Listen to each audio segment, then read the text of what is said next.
Good evening, ladies and gentlemen. Welcome to the annual Town Hall on Accessibility. My name is Andrew Taylor. I am your MC for tonight. And I am also the chair of the Accessibility Committee. We represent the Regional Council on the impact of municipal policies, programs, and services on persons with disabilities in our region. I'm joined by several committee members tonight who are providing support here at Polo Regan Hall. I will call this meeting to order at 6:30 p.m. The Halifax Regional Municipality is located in Mi'kmahi, the ancestral and traditional lands of the Mi'kmaq people. The municipality acknowledges the peace and friendship treaties signed in this territory and recognizes that we are all treaty people. The Accessibility Advisory Committee's annual town hall serves as our opportunity for HRM business unit representatives to provide updates to the community on current accessibility initiatives in the municipality and to hear feedback and input from participants. The scope of this town hall is specific to municipal responsibilities. Staff will share updates on current projects, successes, and challenges faced by the municipality with respect to accessibility. Upon completion of updates from our business units, the floor will be turned over to you, the public, to ask questions and provide feedback to our panelists on the topics that they will be discussing. Following the question and answer session, we will be moving to an on-floor visioning session where attendees will be invited to share their thoughts on what future accessibility town halls should look like and inform the work of our committee in the year ahead. We are thrilled to have participants meeting here in Polo Regan Hall at the Halifax Central Library, as well as virtually on Zoom and YouTube. Questions will be facilitated both from the floor here and virtually in Zoom. A reminder that to provide your thoughts in these sessions virtually, advance registration was required and attendees must be joining the meeting through Zoom. Feedback and questions from tonight will comprise a report for the Executive Standing Committee. Your feedback will also help guide the creation of our committee work plan for 2023 so that our work is representative of your thoughts and concerns. As accessibility for all is a priority for this town hall, there are sighted guides available throughout the venue. If you require assistance moving throughout the evening, the room, once you have been seated, please raise your hand and a volunteer will come to assist you. Cart captioning services and American Sign Language interpretation are included in the live stream. So we will now begin the staff overview of accessibility successes and challenges. Each staff member will provide an overview of the work within their business unit and be available to take questions from the attendees after each representative has been presented. Summaries of each presentation are available on the agenda page for this event, and there are printed copies over at the Q&A table. Our first speaker tonight is Melissa Myers, Accessibility Advisor, Office of Diversity and Inclusion, African Nova Scotia Affairs Integration Office. Melissa, you have the floor. Thank you so much, Mr. Chair. So I just want to give folks a brief overview of what our office has been working on this past year. So as some of you may know, in 2021, HRM passed the accessibility strategy. With that, we've also had an internal committee called the Accessibility Task Force Committee assigned to support and work on the recommendations that are set out in the strategy. Within the strategy, the recommendations focus on the environment, transportation, employment, goods and services, information, communication, The task force group is made up of representatives from a variety of business units. A lot of work in the past year has been done to improve accessibility within HRM, which I'll let my counterparts highlight for you this evening. I'd just like to highlight a few.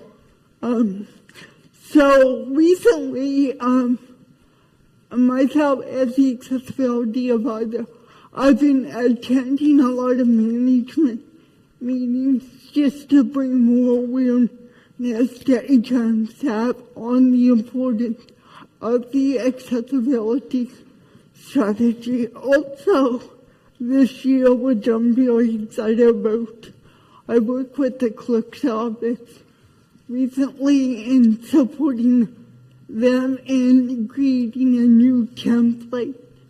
So when business units do presentations for regional council, that PowerPoint is more accessible. So it's a wider screen, it's bigger font, it's allowing for closed captioning to also be displayed. Also, we provide accessibility training to staff. It's called Going from Support to Inclusion. So over the past year, we had over 128 staff who have taken that training. And then this past June, we had 26 police cadets take that training as well. So it was the very first time that accessibility training was offered to police cadets. When we look at the accessibility strategy recommendation, we have been successful in completing some of those recommendations. Currently, the task force is working on 19 of those recommendations out of 30. This coming year is going to be a big year for us. As per the requirement for the provincial legislation, HRM will be looking at updating the accessibility strategy next year. We've already started with that process by doing some internal consultations with staff this fall. Next year in the spring, we will be doing public consultation. So I encourage you folks, come out. We will be advertising when those will be. Stay tuned, because we really want to hear from you folks. And then with that, we're hoping to revise the strategy and then present it to Regional Council in December 2024.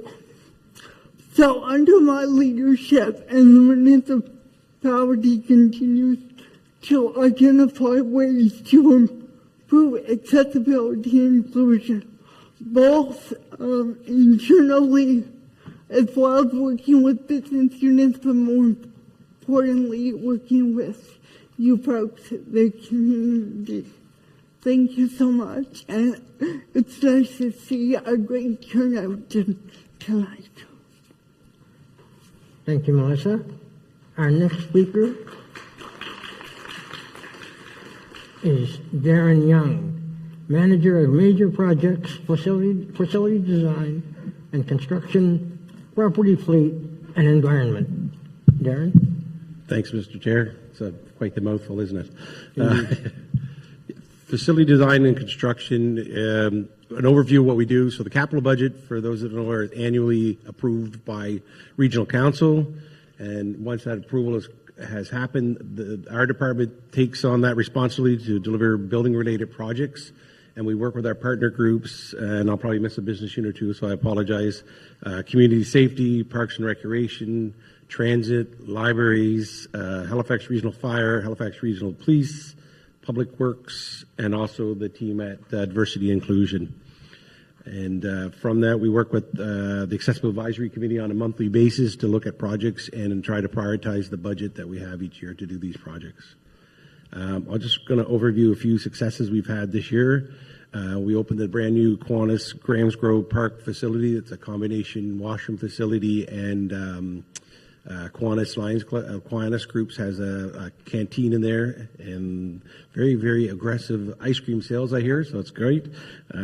We just opened the Halifax Commons pool facility this summer, and very well received. We just recently installed hearing loops at the front desk, so that's going to help with the accessibility at the front as we're coming in. And we're targeting Rick Hansen accessibility gold certification for that facility. The Dartmouth North Community Center renovations were completed this year, which included all new universal washrooms. Kesh and Goodwin Library renovations are currently underway, expect to be done in the spring. And again, all new fresh spaces, universal washrooms and all. Horizon Center, which is down in Eastern Passage, is underway for the same kind of renovation work. The new Beachville Lakeside Timberley Community Center is actually out to tender as we speak, and we're hoping to start construction in February, and we'll have a nice new facility for that community. We're also getting ready next month to issue the new regional headquarters for fire and emergency services. And that's going to actually house our first station number 1, and we'll have a lot of accessibility features there and some public interaction spaces. What else we got to go? Oh, Eastern Shore Lifestyle Center, a brand new community center, library, fire station facility down in Sheet Harbor, and again, we'll have lots of interactive and accessible spaces. On our ongoing side of this work, we're continuing to add adult change tables in new renovations and projects. We've completed audits at over 35 of our facilities this year to prepare on actioning our work going forward. We work regularly with the Office of Municipal Clerk to ensure our polling stations are going to be fully accessible for next year. And we work regularly with the Government of Nova Scotia and their technical committee to help develop their current standards. And as of today, we actually are starting to work with a group out of Ontario that's bringing municipalities across the country to bring together to share successes and how we can leverage those successes for different municipalities and make things better across the country faster. So it's quite exciting stuff. Some quick challenges that we have, and most of these are the same as last year. So ever since COVID, this is going to be challenges going forward. We have a large inventory building, so as I said, we only got 35 of our 200 plus done this year. So that's going to continue over the next few years. Capacity to deliver, we have a small team. There's about 8 project managers, and we're averaging about 60 projects a year. Lack of construction industry staff. So there's a lot of retirements going on, a lot of it post-COVID, a lot of it just aging population. As we know, we have a large aging population, and the trade market isn't catching up at the same level. We're not bringing as many students through in the new trades, so we're seeing that impact on our work. And still challenges with availability and delivery of some components. We're seeing long lead times on certain components. So that's some of the stuff we're doing in our department. Thank you, Andrew. Thank you.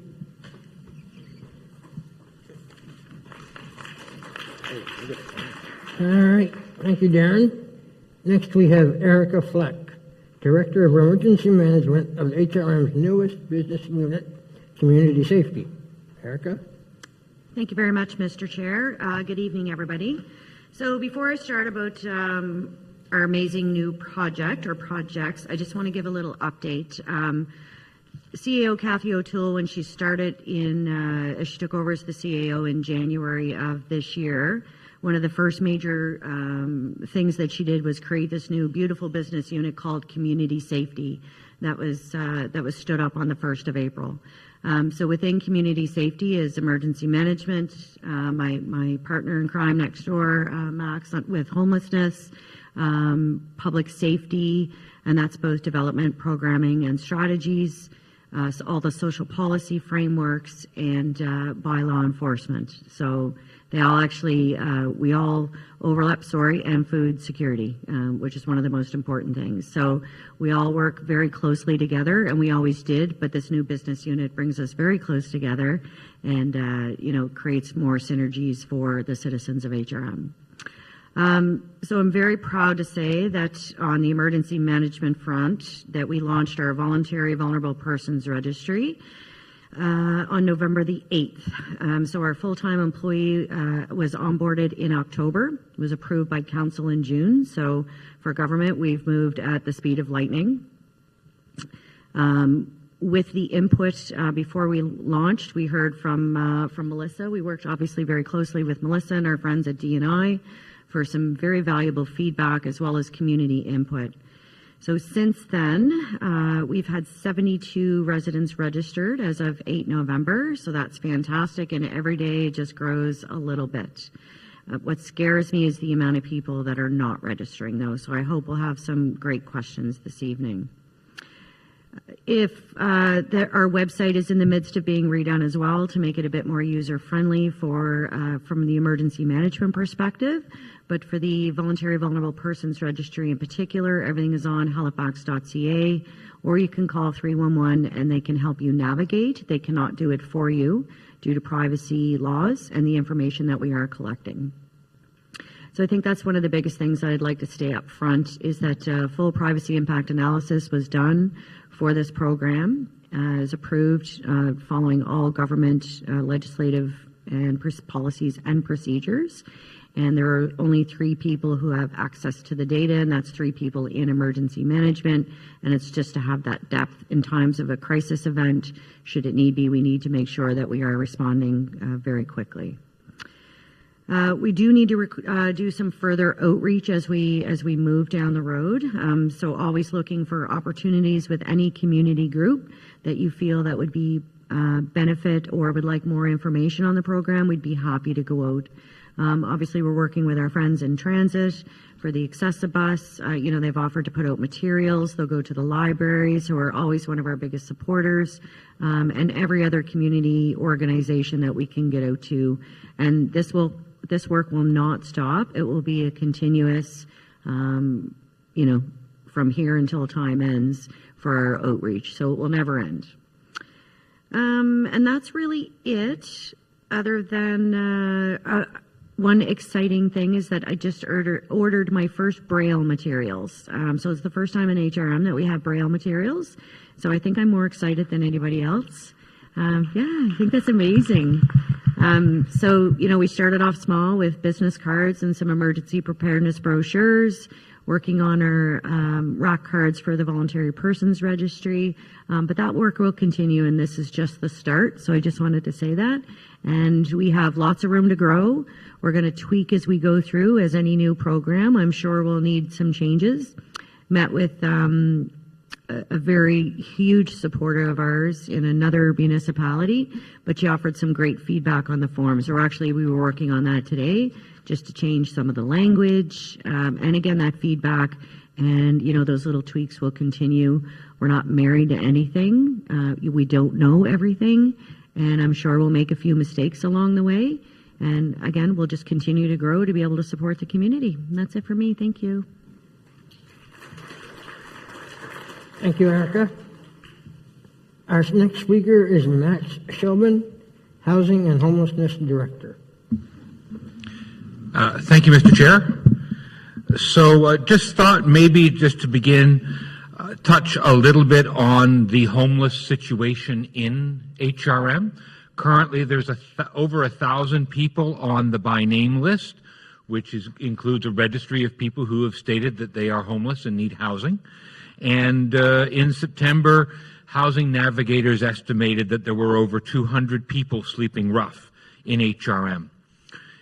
We do a variety of counts of people, and in one of them, people have the opportunity to self-identify in a variety of categories, and thought it was important to note that 67 of the people experiencing homelessness self-identify as someone facing a mental health challenge. 39% identify as having a learning disability or cognitive challenge.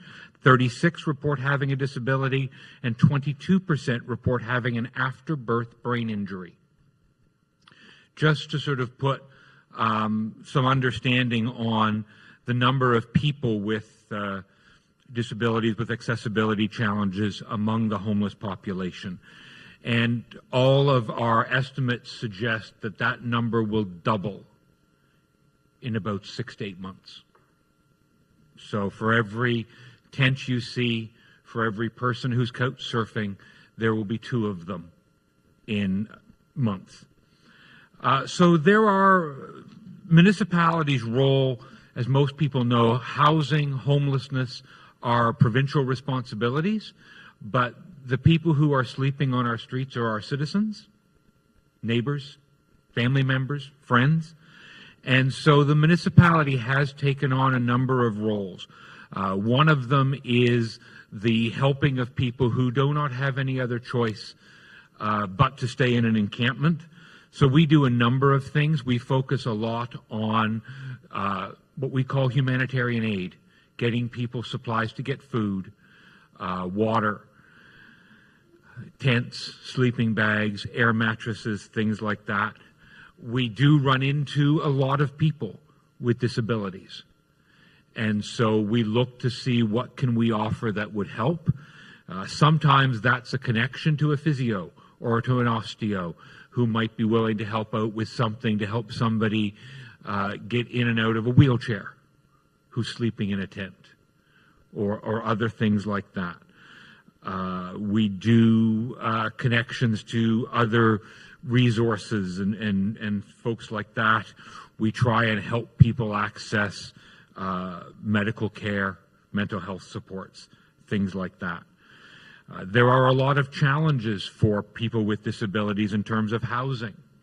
We know, for example, that a lot of the more inexpensive, more affordable housing is in old buildings and old structures that are not accessible. We actually do know, and I shared with one of the folks in the audience earlier, we know of a unit that is described as accessible. It is accessible as long as you go up the stairs to get to it.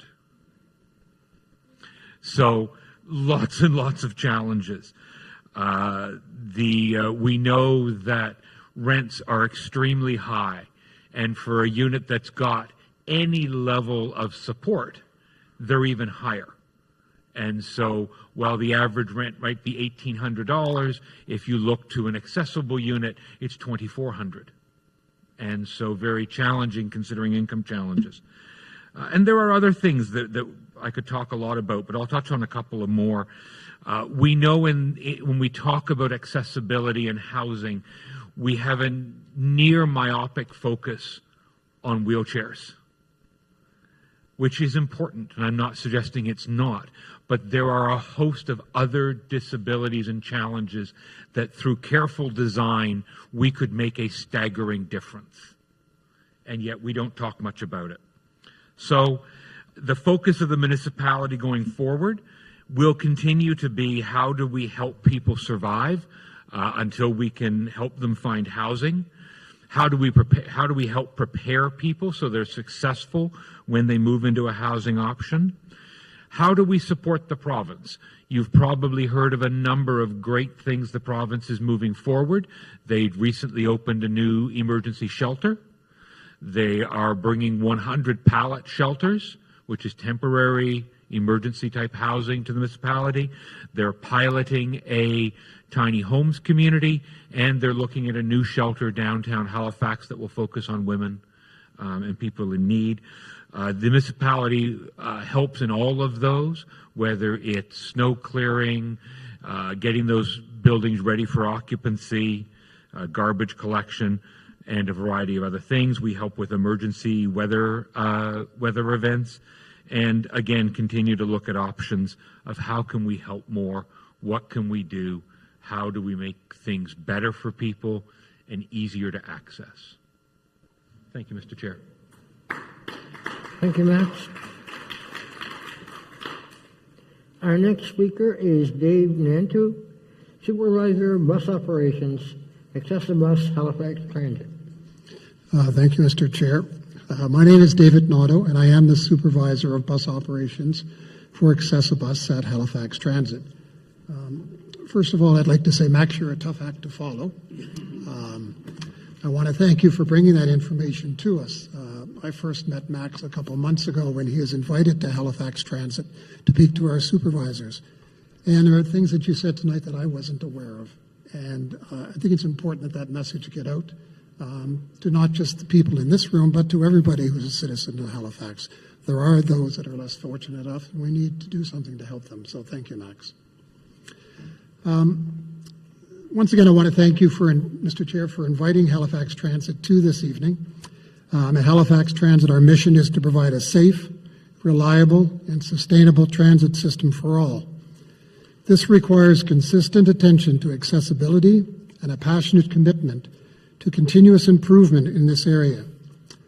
Tonight, I'll just speak of a few of the initiatives that Halifax Transit has done over the past year to improve our access to accessibility for customers.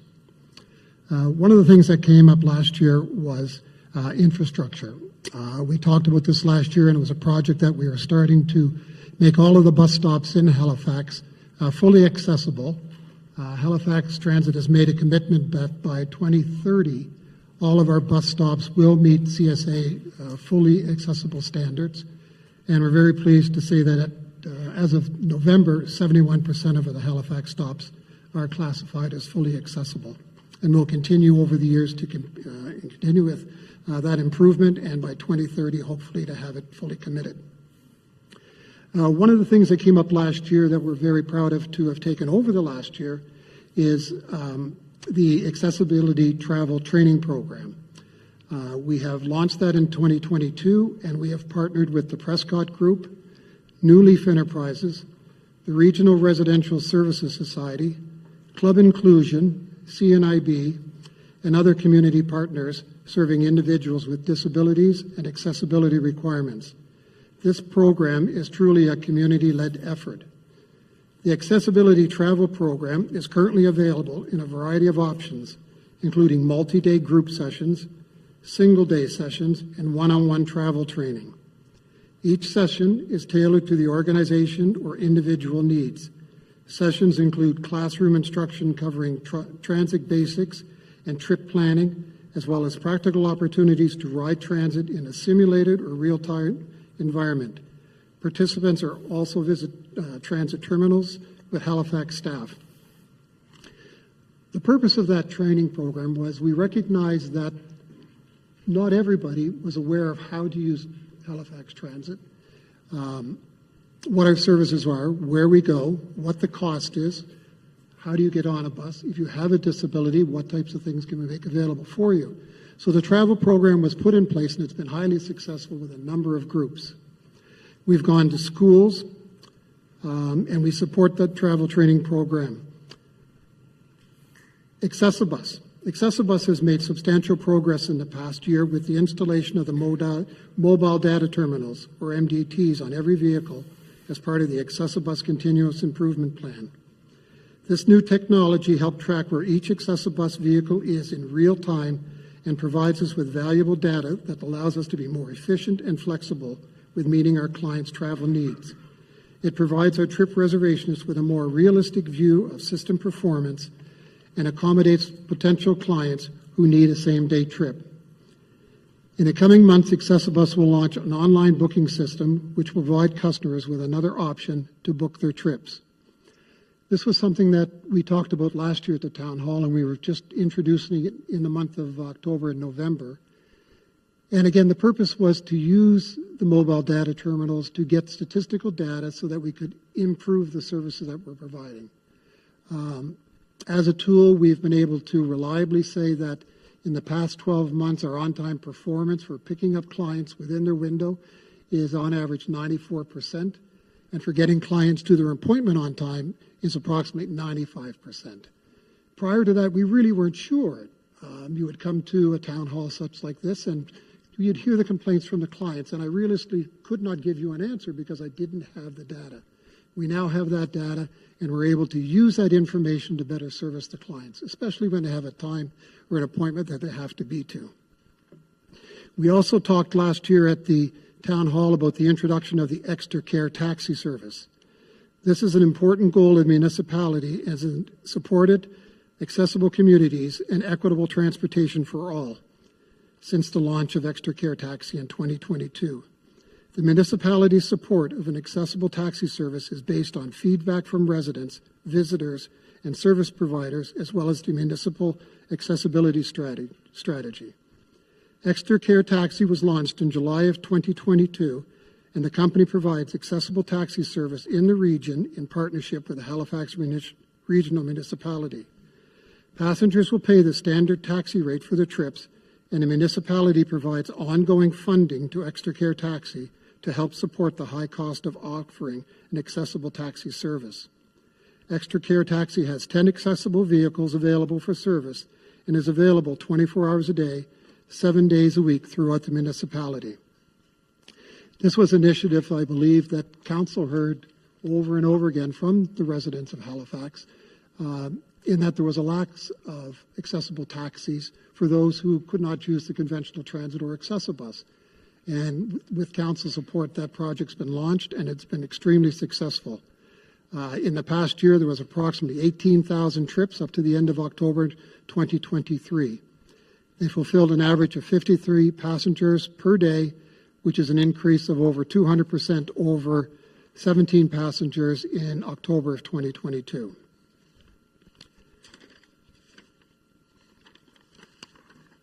In closing, for those who like statistics, I do have a few that I will give you. Halifax Transit was one of the first transit centres in Canada to recover almost to full COVID services of all the transit centres. And I believe, if I remember correctly, in 2021, we were at 70% of pre-COVID numbers, when many of the regional transit centres were somewhere around 40 to 50%. People just weren't using the accessible services again. We were able to get up to 70% within a year and a half, and I can tell you that today our ridership is up 10% from last year. Trips are up 9%. There has been a small increase in our wait list. That's something that we work on every day.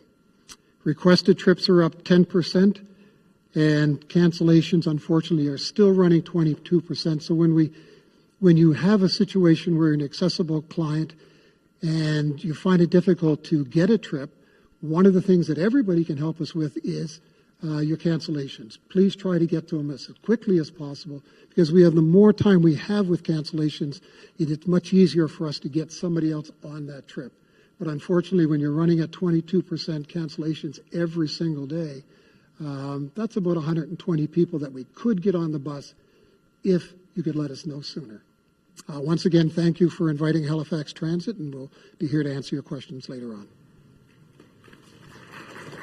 Thank you, David. Last but not least, we have Cassidy Yochoff, the Inclusion and Accessibility Specialist from Parks and Recreation. Cassidy. Thank you, Mr. Chair. So I'm Cassidy. Hello, everybody. And I work primarily in a division of recreation, Parks and Recreation, called Recreation Programming. And so I'm going to speak about that, and also I'm just beginning to work with the parks and the playgrounds. So if we have any questions about those, I'll do my best to answer those, and then also I will defer any of quick questions I can answer to my colleagues to get an answer as soon as possible. So I just wanted to share some of the successes that Parks and Recreation have had over the last year. In terms of parks and playgrounds, we've completed accessibility audits on 3 parks in HRM. And those results of those audits, they were very in-depth information, and it was presented to many team members and that work in parks and strategic planning and design.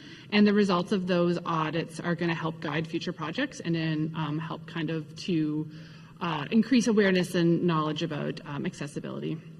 And there are several other outdoor projects that include accessibility features, including accessible pathways.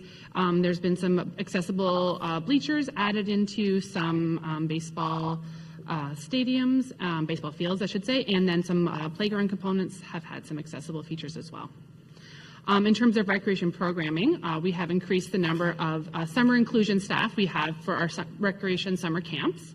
Additionally, we've been training more of the day camp staff to have a baseline understanding of inclusion and disability to be able to support more campers as they come in the door. In terms of training, we've partnered with a community organization called Learn and Go, and they helped us to provide 5 inclusion trainings between January and May to program staff. That's in addition to our training we do every single summer for our summer staff. And we have also offered summer training for all of our summer staff, which would be approximately 150 staff. To reduce some barriers to access, we just recently purchased an exciting new piece of equipment called a grit chair. And for those of you who don't know, it's a chair that you can use your arms to be able to mobilize you instead of pushing on the wheels. And it is really it's fantastic for folks who are looking to do some maybe off-roading or some, like, I wouldn't necessarily say steep hiking, but some light hiking. It certainly helps to kind of increase access in there. And we actually have somebody who's borrowed our piece of equipment that's done some interesting TikToks on those. If you wanted to search those up, they've been great. Additionally, we still have 4 hippocamps and some adapted sleds that we have available, and we're continuing to increase the capacity of our program. We were able to provide support to 181 children in our HRM summer camp programming this year. That was our biggest number that we've offered to date. And also for the first time, we created a youth camp as well, where we had 11 youth come to our summer camp program, and they got to travel all over HRM and experience lots of different recreation opportunities, and that was a great success. We've provided one-on-one support to children in our fall, winter, and spring programming. Over 50 children were able to take part in our inclusion swimming lessons. And in our youth-specific program, Powerhouse, they expanded their use of sensory toys and equipment to help everyone fully participate. They work directly with the youth on ways to support those youth to meet their needs. And they also wanted to mention that they're also offering free programming that includes access to food. So they have drop-in programs where they do different access. They have food available, and they also do spaghetti Saturdays, where they have folks come in and have some spaghetti with everybody. In terms of the Affordable Access Program, so the Affordable Access Program is a program that I coordinate alongside with an admin, and it's a program that offers 100% or 50% discounts to our recreation programs. In the last fiscal year, the municipality spent over $700,000 to be able to offer discounts to folks to be able to provide greater access to programs. Additionally, over the summer, we had free swimming lessons on our beaches and offered over 500 free programs in recreation programming, and 37% of those programs were for youth leadership, and 94 of the programs were for children and families. We have some ongoing and new partnership programs. So our ongoing Easter Seals partnership at the LeBrun Center with the Learn to Sledge program, or the BMO, sorry, with the Learn to Sledge program, and at St. Andrews Center, the Learn to Wheel program. They're both amazing programs, and additionally Power Soccer as well, which is available at St. Andrews Center.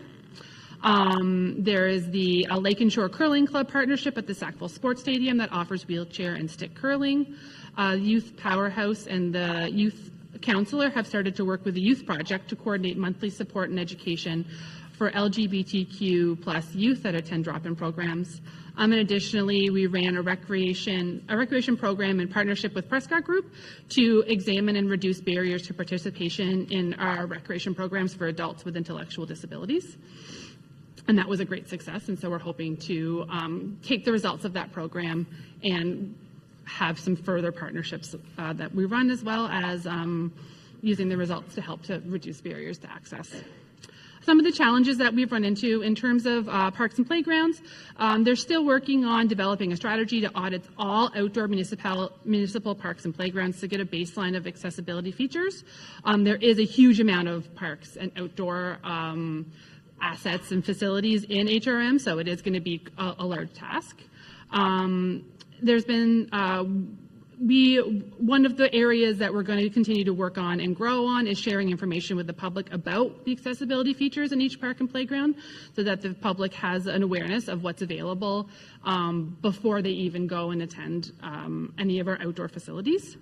The topography of some of the parks can make accessibility grades difficult to construct. So sometimes some parks, even new park construction, depending on how the park is laid out, can make it challenging to make it as accessible as we would like it. There's still a lot of work being done around training and expertise of staff in the accessible built environment in parks and playgrounds, and ensuring that the staff have the correct knowledge to be able to really make our outdoor areas as accessible as possible. For recreation programming, one of our biggest issues is around staffing. We consistently don't have enough staff with the proper training and education, so we're always looking. So if you know of anybody who would love to work in a summer camp, our jobs will be posted soon, let us know. And additionally, having great qualified year-round staff. We just don't have enough hours to keep staff consistently. You know, they might come in, help support a program for 1 hour a week. And so we're looking at ways to how can we increase capacity of our staffing. And with our training program, we're working on revamping our summer training program to make it more interactive and cover a broader range of topics. And this includes bringing in some external consultants to make sure we're really getting it right and we're training our staff in the best way possible. And just one update I wanted to provide. So in July of this year, there was a council report created on a pilot project to increase access to recreation programming for residents who were deaf or hard of hearing. This pilot program was approved by council, and a working group will be formed in 2024 to begin kind of constructing the pilot program around that. And some of the aspects of that program will be easier ways to access interpreters for rec programming and what technologies that we can have in our recreation centers and in our programming to ease access for those folks who are deaf or hard of hearing. So those are some of the things that we're working on, and I'll be happy to answer any questions to the best of my ability. Thank you, Cassidy. And thank you to all of our staff for their overviews of our successes and challenges. We will now open the floor for the public participation portion of the evening. Questions will rotate from between one question here and one question from a virtual attendee. Questions or comments that come in through our virtual portals will be asked on their behalf by one of our committee members. Rochelle, who is over here in the corner on your left-hand side, or my left hand, sorry. For participants who would like to ask a question here in Oregon, there are 2 mic runners who will be moving around the room with microphones. Signify that you would like to ask a question by raising your hand, and one of our mic runners will come to you. Please remain at your seat, and our mic runners will hold the microphone for you. Should any participant have a question that cannot be answered by staff this evening, or if you would like to be contacted by staff after the meeting, please leave your contact information with Jordan at the Q&A table. If you are submitting your question virtually by Zoom and would like to follow up from staff, please note this in the Q&A function, and staff will send you an email early next week. So the ground rules for this part of the evening are as follows. One speaker at a time. Please provide your name and community organization for the record. Comments will be limited to 3 minutes per turn, so all attendees have an equal opportunity. If attending from Paul Oregon, please use the microphone so you can be heard on the live stream. If you are not comfortable asking a question into the mic, visit the Q&A table to submit your question in writing, and a committee member can assist you if needed. Questions submitted virtually in Zoom will be asked on participants' behalf by a staff member at Paul Oregon. Please respect all points of view and opinions that are expressed. We will start with our first question here in Paul Oregon. Please state your name. We have any questions? Yes. Hello, folks. Nice to see you all again. My name is Carrie Ann Bogdan, and I'm originally from Newfoundland and Labrador. Unfortunately, since there's been a lot going on, actually, so unfortunately, I now come here to tell you I have 3.5 weeks until I return home from Newfoundland and Labrador. I can't get any services. I don't qualify for any outside services in HRM because I'm a resident in Newfoundland and Labrador, and because I'm also a full-time student. What can you say to me and other people like me in my situation that has now been put in this predicament that she has to go home even though she wants to be a full-fledged member of Nova Scotia?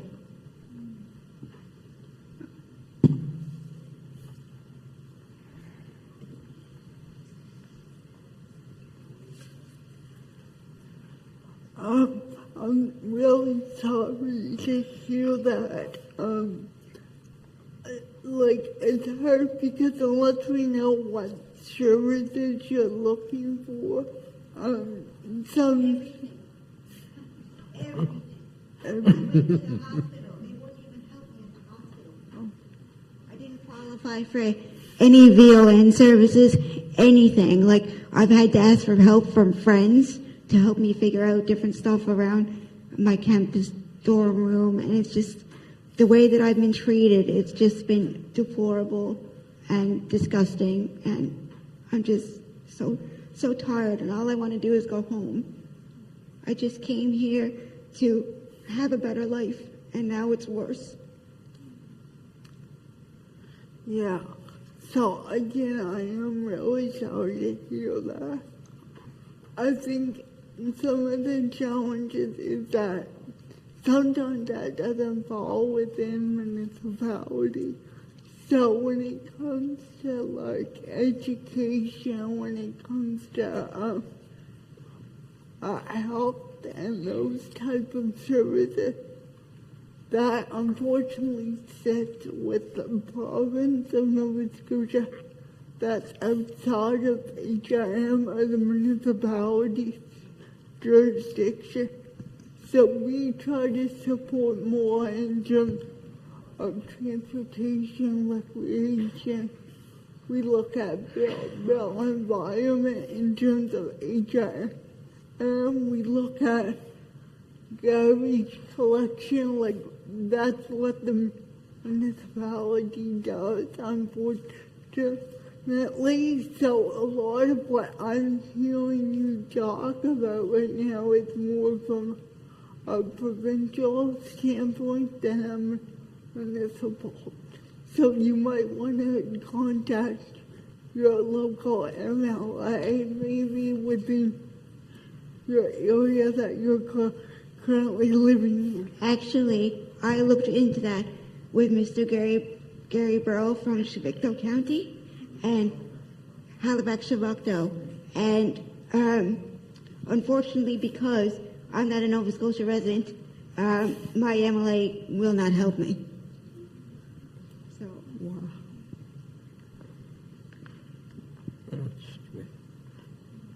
Okay. Well, do we have any questions from the virtual portal? Yeah. Can you hear me? Yes? Okay. Louis Greco online says to transit regarding accessible bus stops. This is a great objective, but what does an accessible bus stop mean? A concrete pad on a block without sidewalks may make the bus stop accessible, but getting to and from the stop without a sidewalk is a real challenge. Thank you for the question. I have the information here. Just give me 1 second.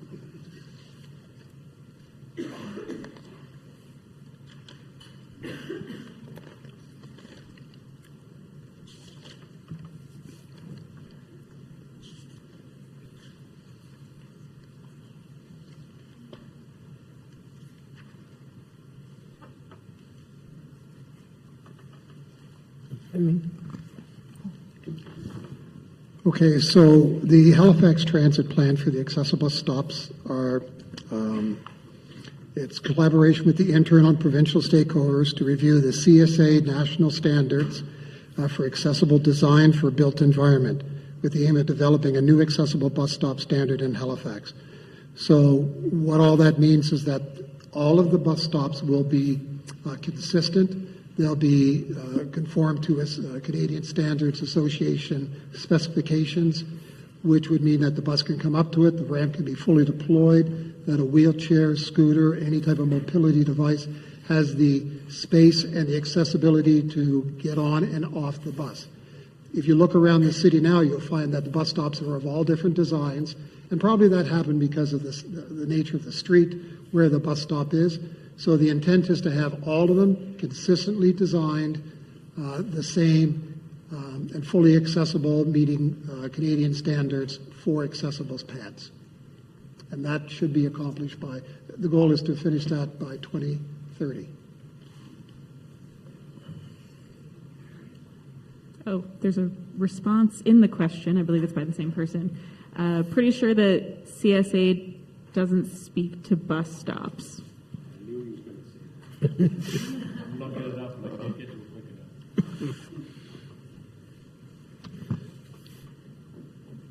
So I'm not sure. Was the question that there is no bus stop standard CSA? Was that the question? I'm just supposed to read exactly what's on the page. But there, I'm going to just repeat the second part of the question because I think that part's important too. A concrete path, so getting to and from the stop without a sidewalk is a real challenge. Is the part that hasn't been addressed. Okay, I'm not sure what bus stops, but. Can the chair recognize somebody from the audience? I see we have the Honorable Mr. Craig. Are you? What's going on? I'm confused. Sorry. Too many hands in the air. Well, thank you, and thank you for being here again this year. I think to the previous question that was similar, if I can use the analogy, to what Max said about having a staircase leading to an accessible unit. So you can have an accessible bus stop, but if you can't get to it, is it really accessible? I think the obvious question or answer to that is no, but that's not Halifax Transit. What we're trying to do is the stops. I agree. There's a lot of work that can be done accessing 2 sidewalks, 2 streetways. I know we talked about this last year with the constructions of the buildings going on within the city when the fences are up and you're going across a crosswalk and you're no longer expecting a sidewalk on the other side, but what you're getting is you're getting a fence around a construction area. And I believe the city, I couldn't answer for the city, but that's something that we talked about last year that needs to be fixed.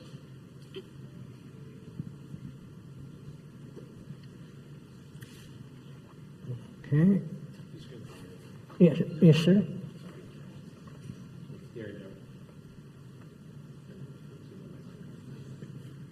That better? Thanks. Just answer for Louis here. Louis, it's Darren. In the B651-18, I don't think it's carried through in 23. It's under section 8.5. 8.5 transit stops, and there is a piece about the connection to the route as well in there. I think they did remove it in the 23 version, but if you look at the 18, that's the one that transit's working towards, because we have not adopted the 23 yet in HRM. We're still under review of that one.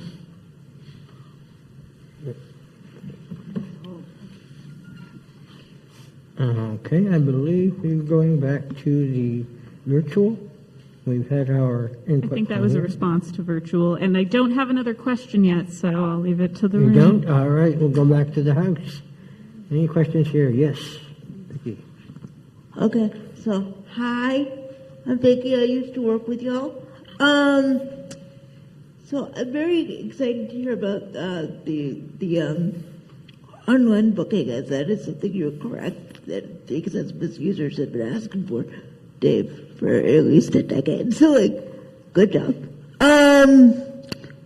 Also, before I get into criticism, the recreation department has done really well this year. Having the free pool at the Commons with accessible changing areas and having it free of cost has really made it available to everybody in the community. And as you know, most of us live in poverty, so that's a really good thing. I was able to go swimming for the first time in 15 years, so thank you. But my one question, I guess, / criticism is with the accessible bus. I've been having a lot of communication issues. For example, I called them when I had to give a speech. The bus didn't show up to take me home. So I called to say, okay, like, can you give me an ETA? And the lady hung up on me. So that wasn't very helpful. So I was just wondering, with this accessible booking, which is great, will there be also a component that will give you, like, here's your confirmation, so that so it's not just a case of he said, she said, but, like, in case either one of us is wrong, we can look back at the document and go, no, at 12:47, I got an email stating blah, blah, blah. Yeah, and also, when is this online booking portal supposed to be active? So for transit, the online booking portal, she's wondering if when it's going to be active and if there'll be a confirmation given when reservations are made. Yes, so that's on for next year, early next year. I know that they've done the design work. It's just a matter of getting it active. And what you will get is you'll get a reply and an email back to you with a confirmation, Victoria.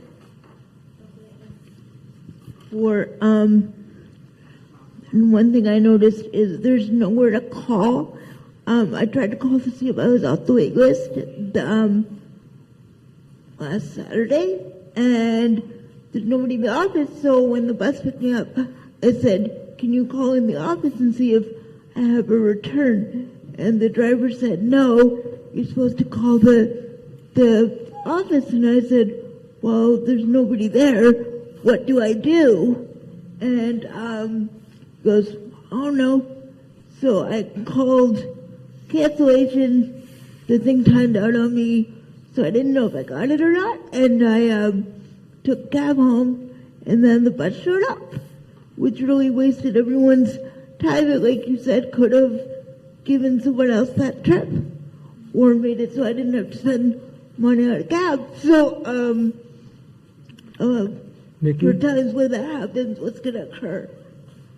I'm being shown that we have another question, so if you wouldn't mind. Okay, thank you, Vicki. Rochelle, do we have another question? Yes. So Mike Arthur says, there are a number of new housing developments being planned and built in HRM. Will these neighborhoods be accessible? Things like sidewalks, pathways, new bus stops, accessible playgrounds, etc.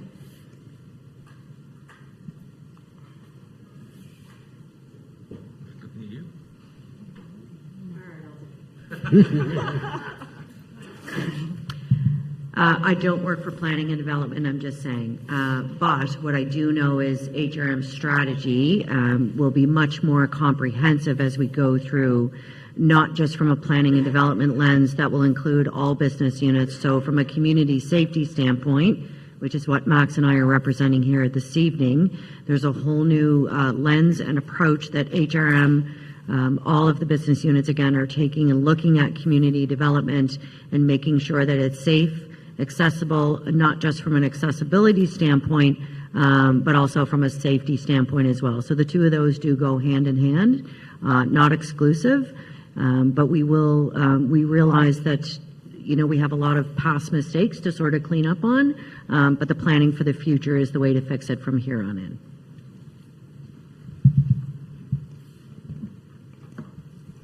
Okay. To the hall, do we have any more questions? Right. Hello, I'm Weldon Young. I'm going to stand up so you know where I am out here. I'm going to sit down. I got sore feet. This question is primarily for transit. Hello, Dave. As the fellow next to you says, disability covers the full gambit of people. I do not take the Accessibus. I take the regular transit. Now, there are several issues I have with transit. One is the identification of the buses. They quite frequently run these greetings on the front of the bus, so you can't tell what bus it is if you're visually impaired. You can't tell what it is until a bus gets close to you and it's showing this sign, greetings to who and who. The other thing is bus stops. How about terminals? We've got those displays saying when buses show up. We do at some terminals. They're hidden behind garbage cans. You can't read them at some terminals, such as Penhorn. Cobblequid, the garbage can has been moved recently so you can actually get close to it. The one at Scotia Square out in the street, there's a garbage can practically. You got to squeeze between it and the terminal to see what the display terminal is saying. The one inside the building on the other side is up on the ceiling. A while ago, it was so bad, it was dark, and you had reflections coming off of it. How are you supposed to identify what's going on? And the order of the buses on these displays, it's in a haphazard, random order. The bus can be at the terminal or may not be at the terminal. It says the bus is going to go in 10 minutes. If the bus driver is on his break, it says the bus is going in 10 minutes. Next thing it's saying, it's departing, and you don't know which pad it's departing from. All valid points. I'm not sure I can answer those questions for you tonight. Other than calling 311, what do I do? Work for the city? Well, there's a lot of things that we've talked, there's a lot of things that you brought up, first of all, and that's the placement of the signs at the different bus terminals. I can take that information back to our planning department. Thank you. I can certainly do that for you. I can also have them call you or someone reach out to you. As to the buses arriving, as to know what bus it is, most of the buses, or all of the buses, should have a stop annunciation so that when they pull up to a stop, they identify what bus it is and they identify the stop that they're at. You can also contact through 311. The numbers that are on the signs tells you where your bus is, when the bus is coming. All of the signs should be identifiable, whether it's an accessible stop. That's assuming I have a smartphone, and I'm always hooked up to the internet. I think that's just a phone call, sir. I don't think it requires internet. Just call 311. Well, a phone call, okay. Right. It requires a smartphone. I'm not sure. Again, I could take that information back. I'm not sure what the answer is for you if you don't have a phone. Okay. The other thing, they recently, this is for the guy with the infrastructure. I don't know whether he covers this is on street. The other thing, they installed some bicycle facilities on Maynard and Kennard Street, or not Kennard, Creighton Street. Excuse me, sir. And We have to balance questions between on the floor Okay, and sorry. online. So I will go to online now. Rochelle, do we have any, There is no other questions online right now. no other questions? Okay. We then can follow up here. You will be writing down? Okay. We have some people over there. Hi, how are you? My name is Kelly Markey. I'm the mother of a 14-year-old, highly intelligent, beautiful daughter who battles every day with sensory issues, mental illness, and mobility structures that she has trouble with. She is mobile. She does not use a wheelchair. Wheelchairs are important, yes. On October 17th, I spoke to David Boudreau at Metro Transit. Mr. Boudreau advised me when I called and expressed my daughter had a panic attack. I accompany her everywhere, okay? So she always has someone with her. Keep that in mind. I expressed our anguish and dismay at the full 9A Greystone bus, which is always full now because they took away the frequency of our routes. So now with more population, we're packed even more. But nonetheless, the bus is full. The accessible seats are packed. My daughter looks like she does not have an accessible issue. That poses a problem for her. Unless she can flip her pass around and show you a wheelchair sign, she doesn't get a seat. Because when I called, Mr. Boudreau told me, if you do not have a wheelchair, it is up to you. You either stand or you take another bus. My daughter had that choice. I'm looking at her. I'm like, no one's getting up. I always advocate for her. Could someone give up a seat, please, for my daughter who's mobility challenged? Most times someone gets up. The university students who are yapping on their phones didn't want to get up that day. I looked at the driver. I said, my daughter needs a seat. Nothing I can do. Sorry. Are you serious? She cannot stand. Nothing I can do. Sorry, I can't make someone get out of their seat. Mr. Boudreau verified that for me.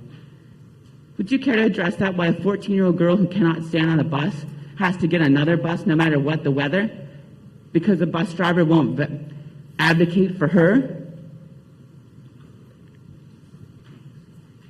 Thank you. I heard most of that. You did call 311 and you had a service number. Okay. Mr. Boudreau is in our customer service department, so when you call 311, 311 will take your complaint.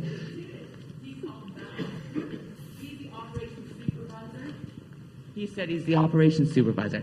He calls you back after you put a complaint in at 311. They give you a reference number. He called you back within 2 to 3 days. He's a nice guy. But those are the facts, he said. If you don't have a wheelchair, the drivers cannot make anyone get out of their seat. And I quote, he said, 1 second, please, sir, if I still have time. He said, Mr. Boudreau said, the handicapped accessibility seats are preferred for people who have mobility challenges. But if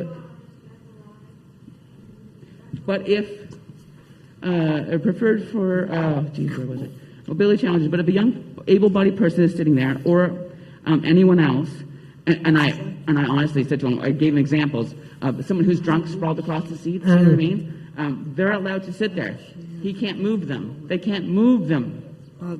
May I ask that you take this up offside? We have questions we've got to deal with. So I would recommend that you have our questions, fill out our question over here, and perhaps you can address it after the fact. Thank you. Rochelle? Nothing online right now. Nothing online? Okay. Who's next? Right here? All right.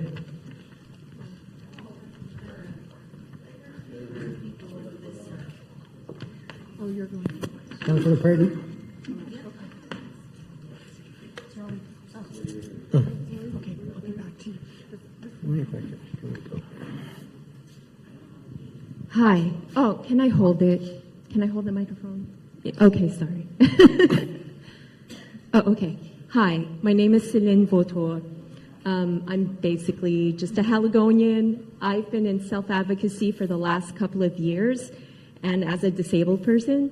And I can tell you navigating the system is very difficult, even no matter at what level you are with your disability. Now, I'm going to touch a bit on provincial, but I know my jurisdictions, just so you know. And this is a question for both Max and Erica. I want to know, how are you working with provincial services such as community services to ensure that the people that are homeless in these encampments are getting sufficient funds?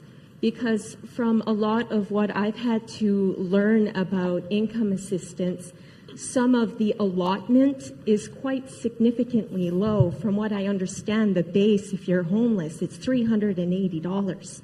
Now, self-advocacy is legitimately a game. You know what I mean? Like, who do you reach? Learning your vocabulary so you can communicate effectively with public servants. It is a very hard game. My vocabulary is not even the same from 2 years ago, okay? Like, I've had to become a scholar in order to save myself from ending up homeless. Like, I'm fine right now. I've managed to reach kind of like a safe zone right now.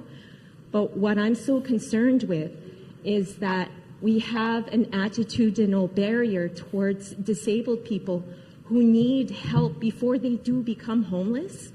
And that's the thing. It's like, do you have conversations with provincial services and to advocate for the people that you're helping? I mean, I understand shelters are definitely a solution, but it's not really a long-term solution, right? And shelters, it's a hostile environment, and it's traumatic for people to experience.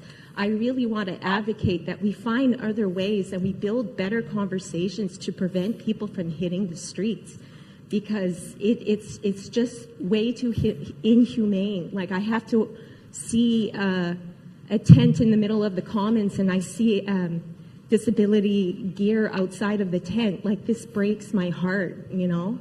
And it's just like the way that we're kind of losing out on compassion with how we approach the situation. Sometimes too, it's like a lot of people with cognitive disabilities as well, like, 30 seconds, we don't have the support system. A lot of us adult disabled people do not have parents. We don't have anybody. So when you're extremely isolated and the only people you're in contact with are public servants that can be ableist with you if you are not able to vocalize your needs, right? So anyways, 30 seconds, it's up, thank you. But yeah, I want to know. Wow, that's a lot of stuff in a question. Let me hit on a couple of things. People don't have enough money. That's the end of that piece of that part of that. They just don't. I would suggest to you that a shelter is not a solution. It's a Band-Aid. Anything short of a place that is accessible, sustainable, supportive, that you call home. I think we like to say you have housing and we can give you housing. Only you can decide it's a home, and it comes with all of those feelings of I'm safe, I'm where I want to be, things like that. I mean, in terms of working with the province, I speak with staff from DCS 3 times a week on a quiet week. And our navigators attached with folks. Erica's team also. We talk regularly, so there is lots of that conversation. There are some great self-advocates and people who do well with that. And there, quite frankly, are people who do not have the capability at the moment to self-advocate for themselves, and often their voice gets lost. Right. Is just a reality of that. So we work with people. We work weekly with folks. We talk to them, and it's heartbreaking because it's not just you notice the person's with some accessibility gear. Right. We also know and have seen that there are people 60, 70, right. 80 who are homeless for the first time in their lives this year. But as both of you as advocating for homeless people, yeah. You know, what can we do to kind of set that picture, that tone with community services going, we're not giving them enough funds, you know, because it's not really cost effective. Because I feel like, and I can tell you, the application process is brutal and traumatic in itself. I won't go into detail. I'm not going to go into self-disclosure, but I just want you to take my word for it. It is not an easy task. It's a humiliating one as well. But if we're not giving people sufficient funds, a good sufficient support fund, right, then the HRM has to cover the cost it takes for that, I don't want to call it a blunder, but that fall to homelessness, right? It costs the city a lot of money because community services is not allotting enough support funds for these people. Thank you. No, you're absolutely correct. Happy to talk more at the break. I know we need to keep on, Mr. Chair, we need to keep moving, so, but. Michelle, do we have any more questions online? Nothing from online right now. Okay. We have time for one more question from the House.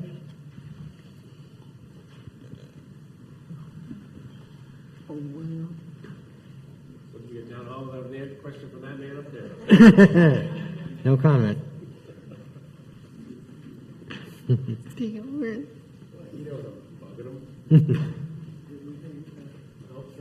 Not even on. No. Well, good evening. My name is Jerry Post. I'm an accessibility advocate. And first of all, I just wanted to thank HRM for listening to us. You know, I've been attending these sessions, you know, for the past, 8-9 years. And in the last 3-4, you've been listening and acting on the advice that we've been giving you. And an example is the Vulnerable Persons Registry. You know, that came up last year. And here we are. We've got it implemented. You know, it's unbelievable, right, that this happened. Extra Care Taxi, thank you, Transit. The Pool at the Commons, incredible facility, right? You've done really, really well. Of course, we can improve things. On the registry, your outreach program, Erica, I think, you know, the VON and the home care services are key. That's the network to plug into, because most of those persons are vulnerable in many cases. I think one of the asks I have this year has to do with recreation and just enjoying ourselves. The province has done some tremendous things as well on improving infrastructure. Of course, Peggy's Cove is sort of the example on how to do, you know, proper public infrastructure in a challenging environment. Willarnstown Beach is having a full upgrade, but you can't get to it unless you have a car. You know, and taking a taxi, and I have taken a taxi to Peggy's Cove, you know, that's about $300-400 on a return trip. Who can afford that? So I encourage, at least during the summer months, for transit to have a service to Peggy's Cove and to Lawrencetown, or a similar beach within reach of the transit corridor. So I think it's not just for persons with disabilities, it's providing access to everybody, that cannot afford a car. So that's really, really important. So I will say that It's actually this will be the third year you brought that up. So last year, I went and got the answer for you because I knew you'd be asking me tonight. Okay, and as well, when things come up here, it gets taken back to council by staff quite often. But of course, it also requires the support of councillors. And last year, Councillor Purdy and Councillor Daigle-Gammon took back the Vulnerable Persons Registry and made it happen. So I have to thank them as well for carrying it through to the decision makers. So thank you very much. Okay. I will end with one more request. Is there anything from our guests? Yes, there is. Louis Greco asks, the city is seeing record growth and development, which is a great thing. However, there are several developers/contractors who are somewhat negligent with the placement of signage and ensuring that their job sites are safe. Can HRM step up their enforcement efforts to crack down on these folks?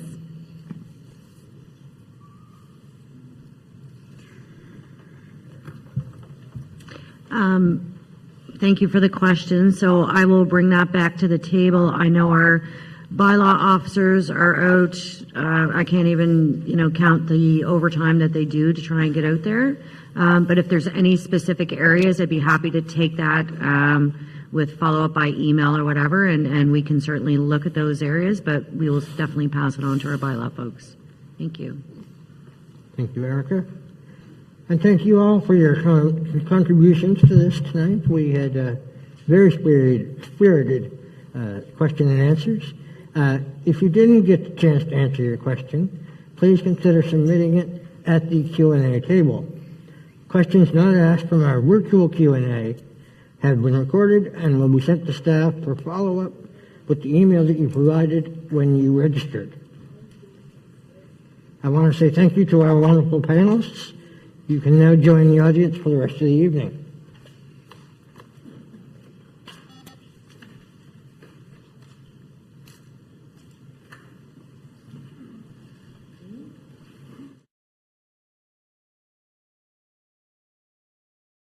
An opportunity to just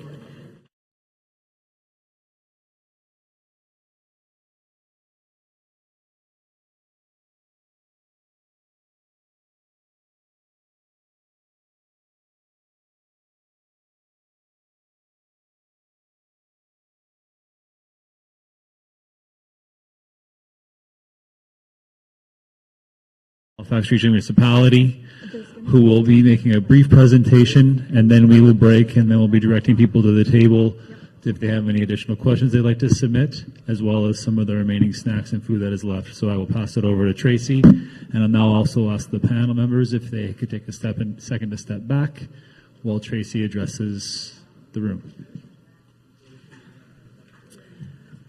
Okay. So this part of the evening is not as long, but this is the part of the evening where you get to provide us with feedback and suggestions to help guide and build our work in the upcoming year. As we've done in the past, we've tried to ensure what we've heard from this last part of the evening is incorporated into the work plan for the Accessibility Advisory Committee. So what we will do is open up the floor. So even if you didn't get your question asked, you might have comments or suggestions to make to us for our work moving forward. Again, we'll ask that you provide your name for the record. If you're attending from inside the hall here, as you know, we will have somebody go around with a microphone, and we ask that you speak into the microphone. If you're joining us online, we would encourage you to provide your questions virtually. Again, we use this part of the night to help shape our future work for the Accessibility Advisory Committee. And I know Mr. Post has left, but I really appreciated what they had said about the fact that we have listened and we have taken what we've heard and we've tried our best to move it towards action in the future. So, I only have one question that I'd like to throw out to those of you who are still here this evening. And the question is this: what do you see as the biggest upcoming accessibility concerns that the municipality may face in 2024? What are the things that we need to be thinking about and addressing through an accessibility and inclusion lens? Oh, just a moment, your mic's not on there. Yep, there we go. My name is Zilpha, and I believe that the lack of knowledge of accessibility. I find that businesses in the city, restaurants, and important businesses at times think if you can get into a building, oh, well, it's at ground level. But then you get there and they have a bump and you can't get in. Someone has to help you in, or you should have someone with you. But then you get in there and they have an accessible bathroom. It's big enough for a wheelchair, but there's no grab bars, there's nothing. Toilet is so really low. How do you get out of it? Excuse me, gentlemen. Two things. One, I'm partially deaf, so with somebody speaking, I can't hear our speaker. Thank you. We appreciate that. And I think the lack of knowledge is one of the largest problems in the city. Thank you so much for that. And I agree. That education piece is important. And it's important not only for just municipal staff, but also our community and the developers and all of those that we work with. If we're going to talk about affordable housing, we need to be talking about inclusive housing. So that education piece is a very important piece of our work. Are there any comments online? No comments online right now. Do we have any other comments from the audience with respect to what we believe are some of our biggest accessibility concerns for 2024? One of the things for me, I don't know if you heard a bit of my story when you were in the back earlier, but you should be welcoming students from other provinces with open arms and giving them the access to different things within 6 months, like I was told and I was lied to before I came here. So thank you for that. now I have to go home. So We don't want you to go home. Halifax really wants people here. And I think when I was sitting and listening to your concerns, and Melissa was able to say that a lot of them are provincial, but before you give up on us as a municipality, perhaps there are others you can reach out to. And I know it's been quite a long time. I remember you speaking last year and having the same concerns. Pardon me? I've reached out to everyone. I've been here for a year and almost 4 months. Yeah, it's really, really difficult. And it's kind of sad because I know we try to be as inclusive and a welcoming municipality as possible. And sometimes there are things that we as municipal staff and councillors and our mayor, we have no control over. But again, I don't have anywhere to point you at this point in time. Well, you've lost a good one, I can tell you that. Pardon me? You've lost a good one, I can tell you that. I agree. Thank you so much. Just one moment before I go. Any questions online? Okay. Wait, we have there a is question. one. It just came Oh, in. sorry. I'm just waiting for the name for the record. Okay, sorry. Ann Kamazi says, I think a challenge for HRM is to make things available to disabled folks from other parts of the province. This is what we're saying. Please put info on websites. How do I know how to use transit? Can I use Accessibus if there's no info anywhere? Thank you. Thank you. One of the things that we are looking at as a municipality is our website and how information is accessed there and how accessible that information is. So that's a very good point on how we make that information accessible to people in the way that people might use it. So I know that we are currently, as an organization, really thinking about that and looking at that. Thank you. And I believe there's a question from the floor. Hi, I'm Heidi Ryer. So with all this new housing and everything that the municipality and the province is all investing in for to help with homelessness and the discrepancy that's happening here in Halifax, what I've noticed that they have on here that they're also looking at employment initiatives. No one spoke on that tonight. What is there anything happening on that front? So we have a wonderful new staff person, they're not so new anymore, who is leading our recruitment team. And that individual is working closely with my team, so I lead the Office of Diversity and Inclusion.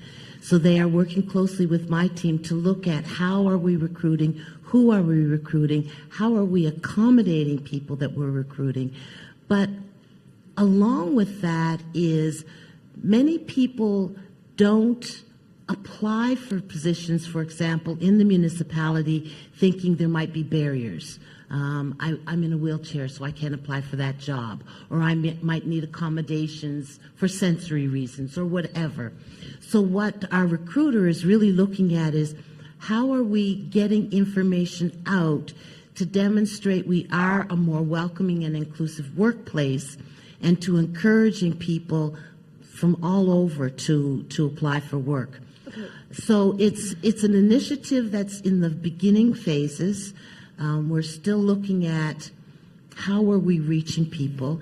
And I do know that our recruiter does work with different groups and organizations in the community to share information about our positions and to talk about how we are more thoughtful and inclusive, especially around accommodations in the workplace. Okay, so I'm not talking about working for the town. Oh, I'm sorry.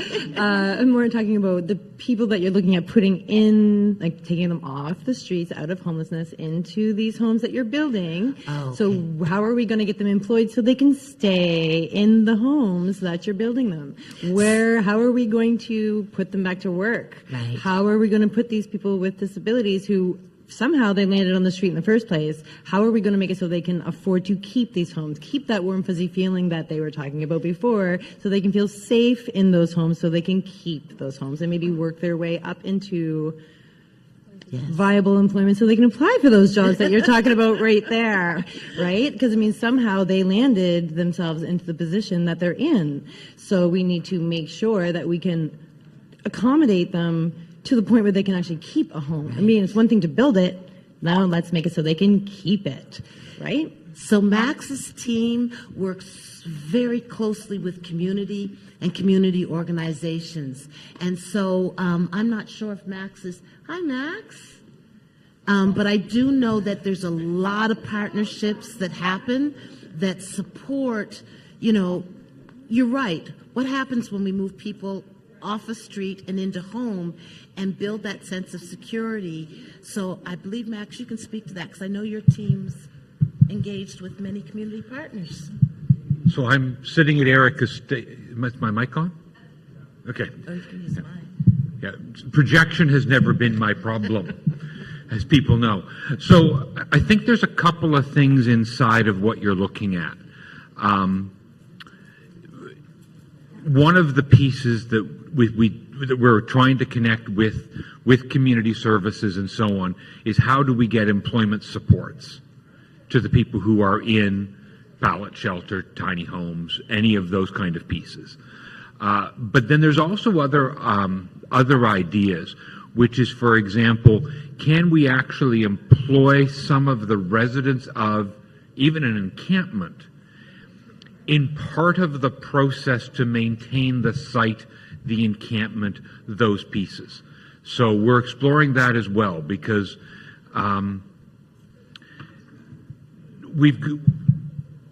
as you know, the acuity for folks is vast. And so for some people, can we even get them engaged as a first step in a small way? So you may remember, we're working on that. And thanks to a partner, so I'm no credit to us for this. Yeah, but just so you know, there are opportunities like that we're looking for. For a resident in that homeless area, how do we connect them to employment supports that are available? But also, we're starting to explore this, and we did our first pilot of it earlier this year. Max is our guru on this. They've got it down. I wouldn't say we're a guru. I say we're willing to try new things and experiment a little bit. Oh, yeah. That's what we do. So again, challenges that we face, our biggest challenges with respect to accessibility for 2024. Any other thoughts specifically related to that? I have one online. We have one online. Thank you. I have a couple online, but we'll do the back and forth. So Caitlin Lau says, rapidly changing technology. As much as it can be an opportunity, new technologies may be adopted that make things less accessible rather than more accessible. Also adapting to rapid climate change, especially in the emergency management context. Thank you. Two very good points for our team to be thinking about as we build our work plan for 2024.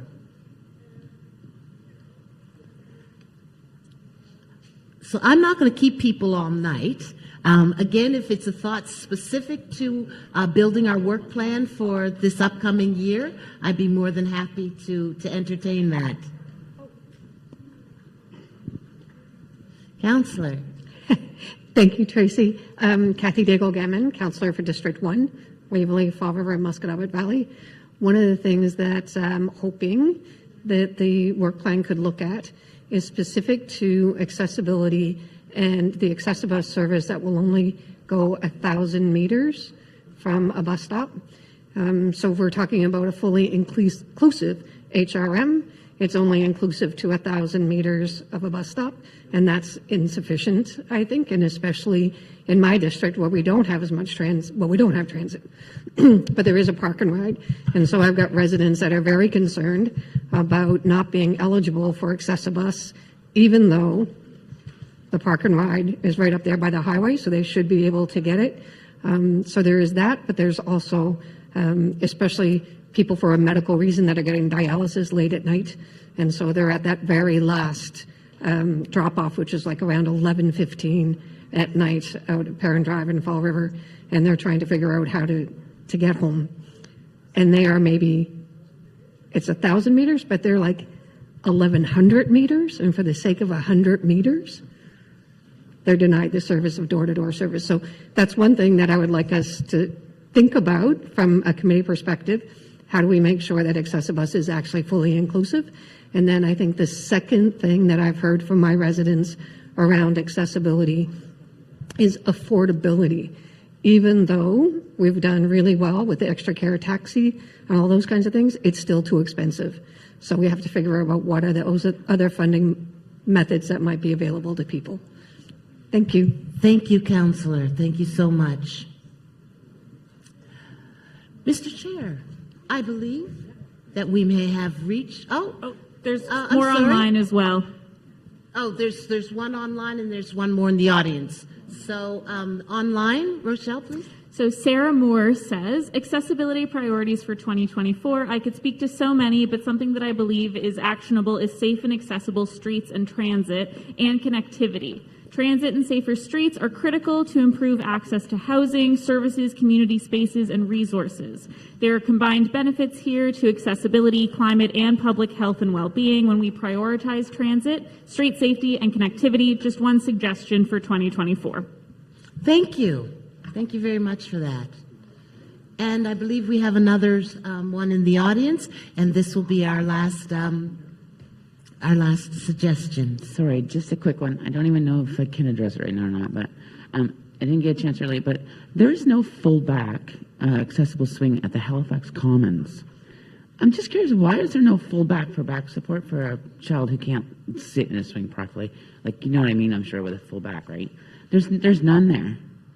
I'm just curious if anyone could work on that or find out why. So Darren's right behind you. That's pretty good timing.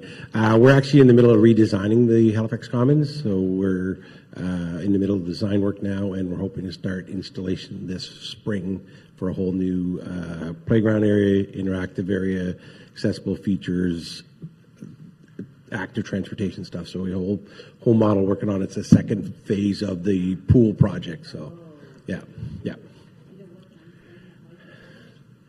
I just got back from vacation, so I can't commit on that, but I believe it's hoping for next fall. Yeah. Can we this gentleman's been waiting very patiently. Hi, the name's Kendall Worth, and I run the For What Matters journalism blog. I used to be a writer/reporter for the Nova Scotia Advocate during its existence, and I write about this stuff, exactly what's now my blog that I first mentioned. And you can find it at worthmatters.blogspot.com is where you can find my blog. And Carrie Ann, who spoke earlier, there's 5 parts of her story on my blog, along with several other stories where I advocate for many people in this city.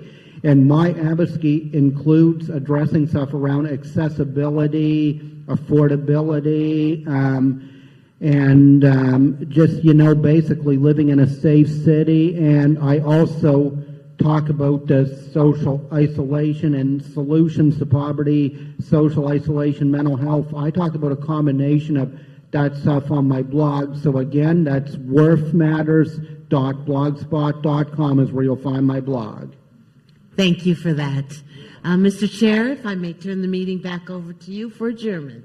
Thank you, Tracy. Thank you for your questions and for your facilitation, Tracy. We have reached the end of our evening, so thank you for all of your questions, and thank you to the staff for the updates and the responses to those questions. If you did not receive or get a chance to answer a question or provide feedback, please provide them in writing at the Q&A table. If you've left your questions on Zoom, our follow-up will be provided when you registered, at the email you registered with.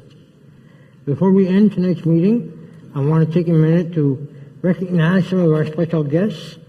Councillor Daigle Gammon from District 1 and Councillor Purdy. They are serving as they should. Thank you very much, councillors, for your work tonight. Also, the Honourable Steve Craig from Sackville-Cobequid. Thank you very much, sir. Jerry Post, former director of the Accessibility Directorate. Thank you very much, sir, for your attendance. And I would like to throw in a special thank you to a committee member, Councillor Paul Russell. Couldn't be here tonight, but he is a valuable member of this committee, and we wish him the best. Also, and last but certainly not least for me, Annie Sherry. Annie is our legislative assistant. Most of what you see here tonight is a work between Melissa Myers and Annie. So thank you to both of you for that. Annie couldn't be here, but thank you very much. All right, thank you to the staff for the Halifax Public Libraries for allowing us to take your space for the evening and answer some questions and provide some feedback. Thank you to our volunteers with the ASL and the deaf interpreters, for the cart captioning staff, and thank you all for coming tonight. Your concerns have been heard, and the staff will continue to work on the issues you have raised. I will call this meeting to adjourn at 8:09 p.m. Thank you very much.